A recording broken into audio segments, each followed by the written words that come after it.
Hello, my name is Olga, and I'm the author of the Learning Superpower course. Now, why did I do this?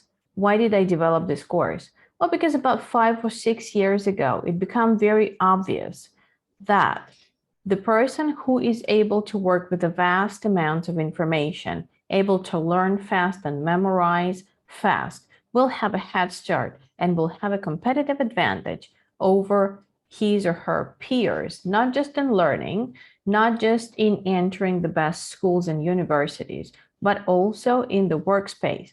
Because right now, the concept of lifelong learning is very popular because things are changing so fast. So inevitably, we have to be learning on a regular basis. So how to make that pleasant, how to make that fast, this is exactly what my course is all about. Now, how did I come to this program? How did I develop this program? I have been trying to find ways to learn faster because I wanted to complete my MBA very quickly. I used a lot of techniques which I have developed even further since. But even part of those techniques allowed me to complete my MBA program while working full-time, running my own business, and having a small child within just 1 year, even though normally it takes about 4 years to complete that program. Not too shabby, huh? So this is exactly what I'm offering to you and your children. Over the past couple of years, I have taught more than 200 students, and we have amazing results. So apart from being able to memorize huge amounts of information, they're now able to take any textbook and find out all the necessary information and learn from it on their own using maybe only 2 or 3 days. Isn't that awesome? It's like pretty much having a very fast computer instead of your brain, right? Plus, it builds confidence and it enables them to learn anything that they want. It's definitely a super gift. That's why I call it a superpower, because indeed it is a superpower. Trust me, because the kids, the students that I work with, after they have completed the course, they just feel amazing. They transform. They're new people. They feel like they got that superpower in them. Now, what I teach is not just memory skills, because memory skills are important, very important, don't take me wrong, but try and Google those people who were actually able to memorize long texts or the number pi, like very many digits of the number pi. Did they achieve anything in life? Well, unfortunately, no, because just having a great memory is not enough. You need to be able to structure the information, deeply understand it, and then actually apply. This is another skill that I teach, because memorizing by itself, unfortunately, is not enough. But even memorizing can be made so much fun. And this is what my students tell me, that this is just so much fun. So hard learning actually becomes fun. Now, let me give you an example. How can you memorize some random things very quickly?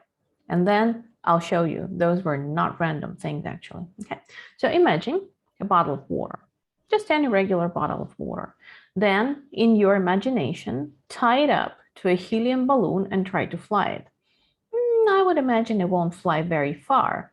So imagine that all that construction falls down, and for some reason, it falls down into a litter box. The litter box that was not filled with granules, but that was filled for some reason with berries. So that creates a lot of mess because berries start splashing around. Then a wild boar comes in and tries to eat those berries and making that sound, that funny sound like, okay. You're trying to get the wild boar away from those berries because it's messy, but the boar doesn't want to go. So you're tying a red, shiny Mercedes car to the boar's tail, and then you're trying to drive the boar away. And then for some reason, on top of the car, there is a very nicely dressed knight sitting on a horse with a sword. So the horse is making those noises, and the knight is piercing the head cover of the car with his sword. And then the knight starts fighting with an ox. So the knight grabs an ox by the horn and takes it out. But it turns out that the horn is not just a horn, it's a flower bouquet. And when you look into that flower bouquet, you see a fish tank with a lot of neon fishes flying in it. Sorry, not flying, floating. Anyway, I just got a little bit carried away. So let's recall the whole sequence again. Water bottle onto a helium balloon falls into a litter box. Berries start splashing out. Wild boar comes and is being pulled away by a car. Then there is a knight on top of the car that grabs ox by its horn, and it turns out to be a flower bouquet.